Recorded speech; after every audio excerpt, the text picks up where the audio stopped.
اعوذ باللہ من الشیطان الرجیم بسم اللہ الرحمن الرحیم۔ تمام اہل اسلام کو دل سے خوش آمدید۔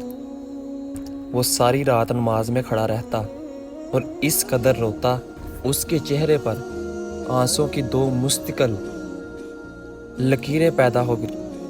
عبداللہ بن شداد رضی اللہ تعالیٰ عنہ بیان کرتے ہیں کہ ایک دن حضرت عمر رضی اللہ تعالیٰ عنہ نے نماز پڑھی اور جب وہ آیت کریمہ پر پہنچے، بے شک میں اپنے رنج و غم کی شکایت اللہ سے کرتا ہوں، وہ اتنا روئے کہ لوگ بہت پریشان ہو گئے۔ حضرت امام حسن رضی اللہ تعالیٰ عنہ روایت کرتے ہیں، ایک مرتبہ حضرت عمر رضی اللہ تعالیٰ عنہ نماز پڑھا رہے تھے۔